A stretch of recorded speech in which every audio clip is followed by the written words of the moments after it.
Welcome to Life Change Solutions, a podcast for hope, health, and happiness. I'm your host, Kendra Crompton. And today, this podcast is going to be a little bit different. I pride myself in answering questions and comments and bringing them to you. Well, I've had several comments of, hey, we'd like to hear your story. Tell us more about you. I've been hesitant to do that on this podcast because I didn't want this podcast to be about me. Hence, the podcast is not called The Kendra Crompton Show. It's called Life Change Solutions. And I really wanted it to be inspiring about my guests, about topics, and to lift your spirits and lighten your loads through the content and not be about me. But because you've asked, and I promised I would answer whatever questions that my listeners bring, I'm going to swallow my pride a little bit and tell you a little bit about myself and why I started this podcast in the first place, and who am I? So in 2019, I graduated from FAU with a master's degree in social work. And I started a business called Life Change Solutions. Shortly after I started the business, COVID came and there was a pandemic and we were, quarantined. So I ended up writing a book that I had started many years ago. And that book is called Life Change Solutions, a guide for hope, health, and happiness. The original idea of my business was to help people through change using the skills that I've learned through my social work degree and then also my 38 years of experience in the fitness and nutrition industry, and combining all of them for overall health. And I wanted to be able to have retreats and do a lot of really cool things to help people to be able to navigate through the changes that they have with some new skills, with coping mechanisms. I actually have a degree in, not a degree, but a certification in mind-body medicine, which I also incorporate in my work with my clients. And so I really wanted to do these retreats, but alas, was not able to because of the pandemic. But what the pandemic did is gave me time to sit down and finish the book. So I did. And it was torture for me because I like to be moving. My trade is to teach fitness classes, to be up and moving with my clients. I do walk talk therapy. I don't sit in an office and have people just ruminate about their problems. We come up with solutions, and we're physical. So sitting down and writing a book was a big challenge for me. And I talk a lot about how challenges then bring forth joy and blessings, and this book has. Through writing the book, and here's a copy of it, and if you have not seen it or purchased it, it is on Amazon, and through the month of January it will be discounted so that any of you who want to go through changes or are going through some difficult changes in your life, it will be a discount so you can have that starting January for your New Year's resolutions. But the main reason why I wrote the book was to help people because we couldn't during the pandemic. I had Zoom clients, but I really couldn't get my message out there, so I tried to put it in the book. As I wrote the book, I would get stuck, and I got inspiration to call a certain person or call somebody, and sometimes I had never even thought about those people or didn't even know them very well, and I was inspired to call them and ask their stories. So those stories are in this book, and each chapter will highlight some of those stories for inspiration and seeing how other people got through the changes in their life. Then I think helps inspire others. So my story, I grew up in upstate New York in a little town of Vestal, New York. I was the second oldest of 7 children. I will say that my upbringing is what a big influence in what brought me here today and who I am. I was raised in a pretty religious community, and my family was very religious. So my parents' philosophy in life was God first, family next, and then serving others. And they did that. And their example to me was phenomenal. It stayed with me my whole life. In fact, the whole reason I'm doing this is because I want to help others. And I'll get into that a little bit more. But my upbringing was such that I saw my parents serve, and I served with them. I went with my mother to help clean people's homes, to bring dinners, and just to help in whatever way they saw. And they just saw the needs of people. I remember my family had some stranger that the bishop of our church needed a place to stay, and they had them come in and then help them with transportation to get to where they needed to go. That's the type of family I was raised in, that their doors were open to whoever needed it, and they were always willing to help. And so that has stuck with me throughout my life, is that part of our existence is to be there for other people and them for us, that we work as a community to help each other. And that religious foundation was that community for me. It helped me to gain leadership skills, public speaking skills, to help me to have confidence in who I am as a child of God, a daughter of God. And so I am very much so a believer that there is a God and that we can turn to him and he gives us help. And he has helped me. He helped me write this book. He helped me to get through many of the challenges. And that's where I get my hope from. So when I talk about this book about hope, health, and happiness, for me, it's God. For others, it could be family or relationships, which that helps me as well. I did a podcast recently with a man, and those family relationships are what gives him hope. For me, as my parents have raised me, I turn to God first, and he's never let me down. He's always gotten me through. So that is huge in who I am. And when I give the podcast, I want to be clear that this is not a religious podcast, but that is my background.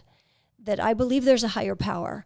I believe that he puts people in our lives for a reason, and we're in people's lives for a reason. So I hope that I'm in your life today because you need to hear whatever I have to say. So after growing up in upstate New York, I think one of my biggest life changes was I went out to college. I was very involved in high school and student government, so I got a scholarship to a college out in Utah. That college was Brigham Young University. And when I went out there, it was a huge culture shock for me in so many ways.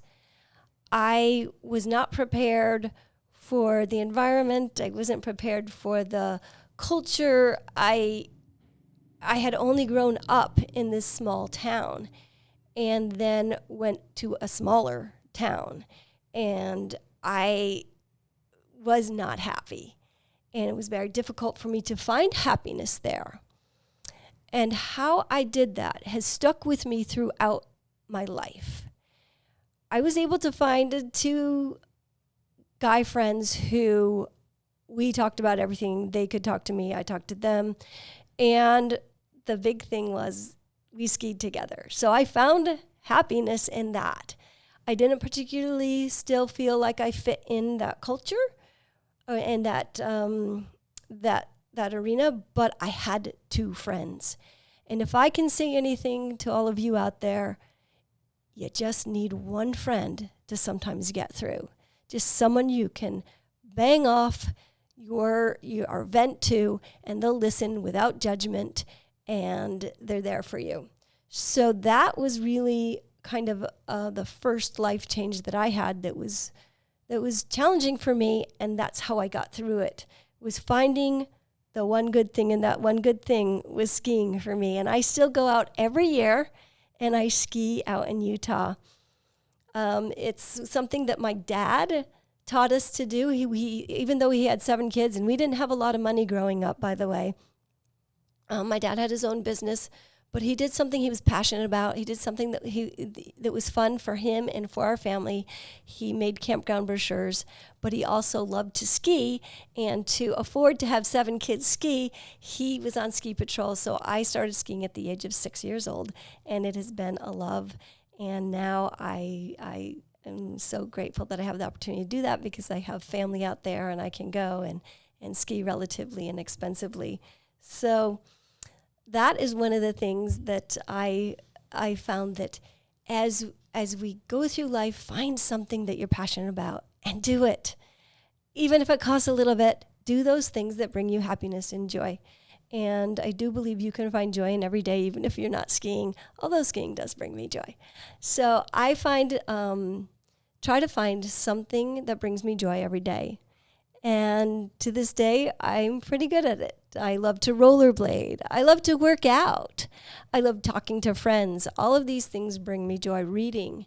So if I just find one thing and I make a note of it, that brings me joy, I have found that no matter what my circumstances are, I can at least find one thing to bring me joy. And that's carried me through many difficult times.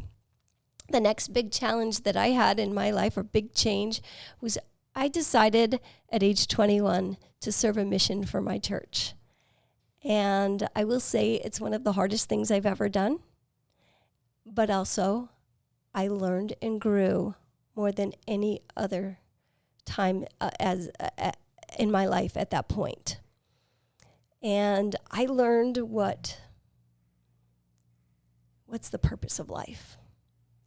And that was really to serve others, to be there for each other. And I was able to do that in ways that I would never have been able to do had I not served a mission, because I devoted my whole self to just that purpose. So I had no other distractions. And there's not many times in our life where we ever get that opportunity. So I'm very grateful for that opportunity. But it was in Peru, and it was a challenge. Sometimes I felt like I was camping, and I'm not a big fan of camping, even though my dad took us. Maybe that's why, because we camped so much. So that is not one of my favorite things to do. But I survived that, and I am so grateful for that experience. I have built relationships there that I cherish to this day. After that, then the next big change in my life was moving to Washington, D.C. area. I worked, my goal was to work on the Hill as I have got my bachelor's in public speaking and speech writing. And I thought naively that I was going to be a speechwriter for a senator or a president or something. And my eyes were opened that that's just not how it works. And I ended up taking an administrative assistant job, which I hated. I ended up getting ulcers. I ended up doing that for about a year and recognized it's not worth it, that having a job that you don't like is not worth it if it creates health issues. So I quit that job, and I ended up working as a temp for the World Health Organization and translated Spanish, because I had learned Spanish when I was in Peru. And after that, while I was there, I met my soon-to-be husband, who was a naval officer, and we got married. That was a huge change. We had both been single for quite some time, so being married I thought was going to be more challenging, but actually we were pretty compatible. And by the first year of marriage, I thought, wow, this is really good. I like this, and it's not as hard as everybody says. And even with a newborn, we ended up having a baby 9 months later, and And that was interesting. I remember at one point, because we had lived alone, I said, I'm going to the gym. And he said, well, I'm going to the post office. And I said, wait a minute, the baby's home. We can't just leave the baby. So that was a change for us to have a baby in the home. And then we had, in a matter of 5.5 years, we had 3 more. So we had 4 children in 5.5 years. And during that time, we traveled many places. We traveled all over the United States. Our first location was to Monterey, California. And then we lived in Italy. And my last child, who was on one of my podcasts, Kalina, was born in Italy. And I will have to say that there are challenges with young children that you don't have when they're older. And I was alone a lot of the time raising these children. And my husband was out to sea or gone on duties. And when I had my last child, he was gone on a TAD to the United States. And I was in Italy having a child in a foreign country by myself with 3 young children at home. And I will say, while that was challenging, those were some of the happiest days in my life. Raising those little kids, seeing them grow. Children just bring joy. Hardship, it's more physically demanding than emotionally at that point. But I loved it. I loved raising children. It was got a little more challenging as they grew older and became teenagers.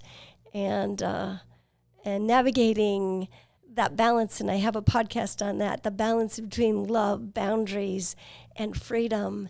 That was a little challenging as my husband was away a lot of the time, and it was me. And so I navigated through that, and they all turned out to be really great adults. And I'm so proud of them. Despite my inadequacies, they turned out awesome. So one thing I can say to parents is, I believe God makes up for our weaknesses, and he made up for mine. And my kids turned out just fine, even though I promise you I was not perfect. I yelled at my kids. They will verify that I yelled at them and was impatient. And I hopefully am more patient, but that is not one of my, I would say, one of my top qualities.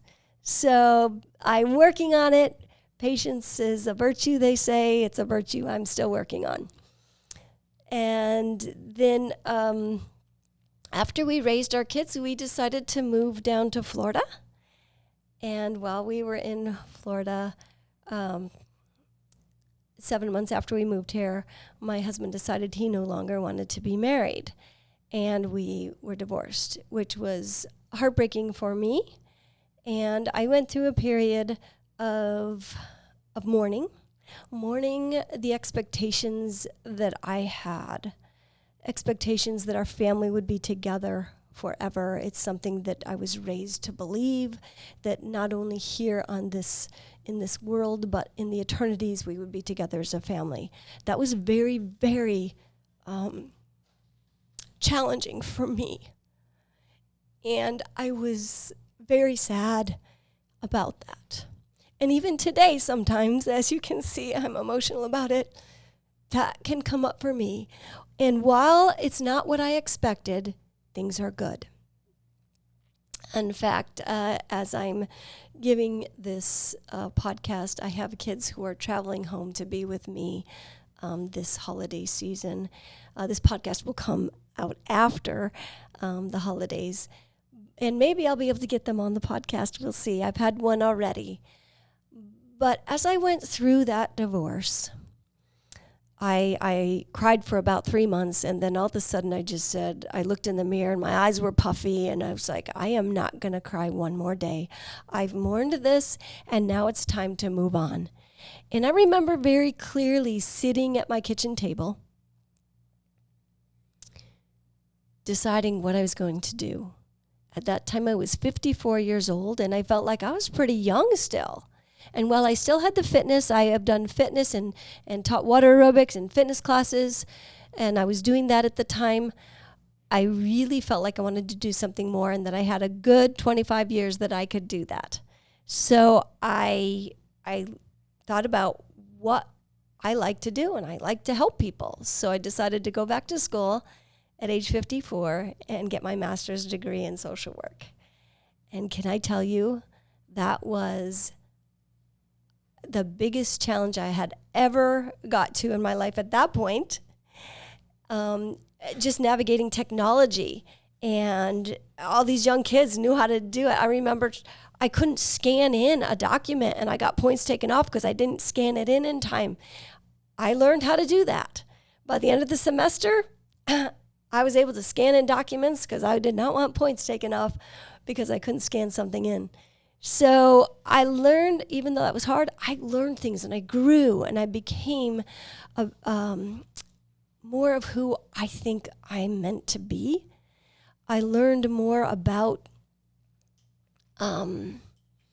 people and why they do the things they do. And that was one of the things I really, after my divorce, I wanted to know, why do people do the things they do? And how can I help them? How can I help women through divorce? How can I help others navigate relationships? And I never thought I would be a counselor for a marriage counselor here. In fact, my daughter asked, how can you counsel people in marriage if yours didn't last? I said, well, it lasted 28 years, which is a good time span. But I learned things to help people. And I would say most of the couples that come see me are young couples, and they are very thankful. Most of the couples that see me want to know how to have a long marriage to make it last. If you please go to my podcast, I have a show with Bob Cherry, and he has been married for 55 years, and he tells about that. But so I learned things I could have done better, things that I could have recognized, but also when things aren't going to work, to be able to say, okay, we need to move on. And when one person wants to end it, there's not very much the other person can do. And I went for many years trying to hold that marriage together because of other things that had happened. And at some point, you have to look and say, okay, how do I move on from this? And we still have a good relationship, but he had a different path he needed to take to become who he needs to be, and apparently this is the path I needed to go on to become who I need to be and what will be fulfilling to me in this life. And I find fulfillment and happiness in doing this podcast and helping people, and I speak all over. And I'm sharing the book. I'm sharing skills with people that help them throughout their lives. Those things bring me happiness. They bring me joy. And I wouldn't have had that happen had I not gone through this divorce.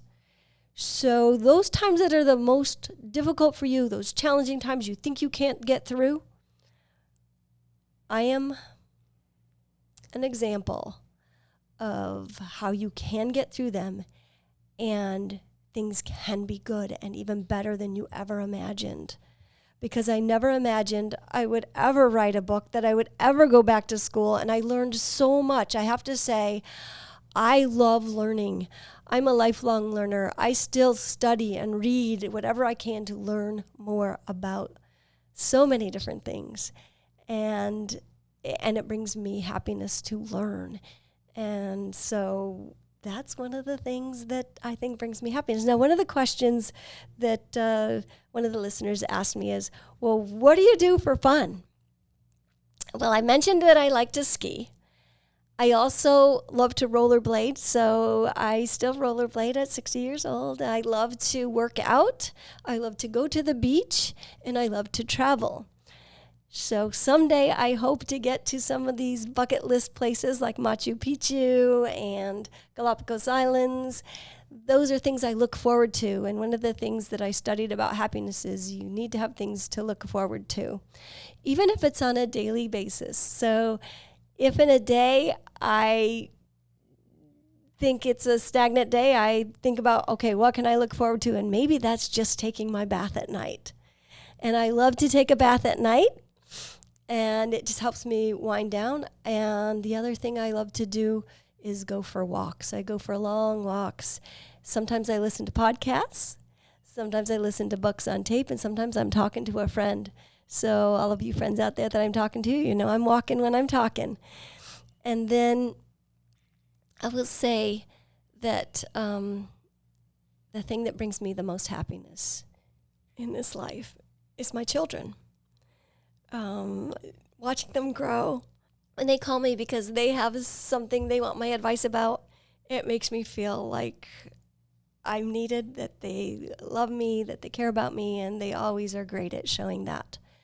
So let's see, is there any other questions that I didn't answer? I think I did answered all of them. If there's anything I can leave with you, is follow your passions. I always had the passion to ski. I wasn't able to ski for pretty much 28 years of my marriage, so I have made up for that 28 years, and I ski quite a bit. Follow your passion. If you want to write a book, write a book. If you want to be a photographer, go out and take pictures.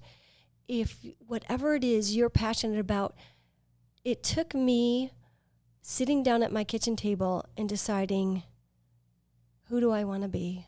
What defines me? And redefining who I am.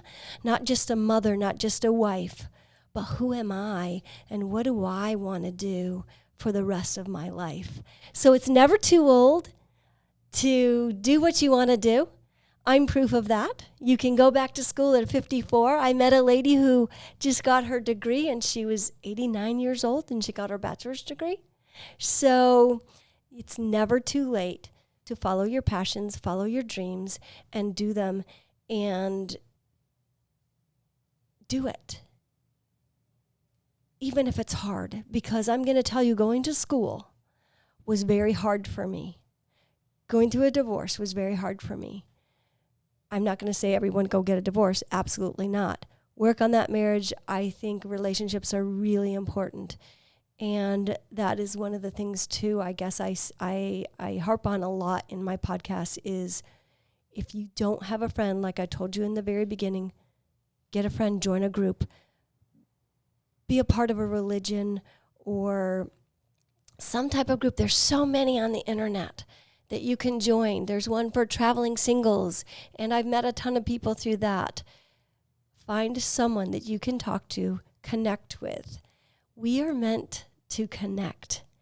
And I hope that I'm connecting with you through this podcast, that you can feel how passionate I am about helping people and hearing their stories and lifting spirits and lightening loads, because there's always someone who can use a little lift, who has a load that's too heavy to bear, and you could be the light in their lives.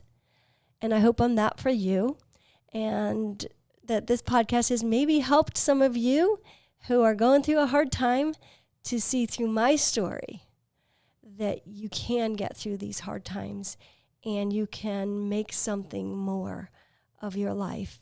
And life can be good, even when it feels like that it can't. And I want to leave you with this and know that you can get through hard times with hope, health, and happiness. And thank you all for listening to this podcast. I know it's about me, and it's really uncomfortable for me to just talk about me. I hope I've hit all the questions and things you were interested in about. I think if I haven't, you can pick up my book. I have a whole section in there in the beginning that talks about me. So go on to Amazon, purchase the book. It's discounted in January. If you listen to this podcast and leave a comment or review, I promise you I will send you a copy for free. So just let me know, and I will do that. It is my pleasure to get the book out there, get these stories out there, and to lift your spirits and lighten your loads. And please look at the notes to this podcast. You can find me at kmcrompton57@gmail.com, and you can email me personally. You can find my podcast on anywhere you listen to podcasts. You can also find me on YouTube. This is videoed. Again, that's a little self-conscious for me, but I know a lot of people don't listen to podcasts and they want to see who's speaking. Well, now you see me. And then also I have Instagram and a website. So look on any of those in the notes. I will have all that information in the notes.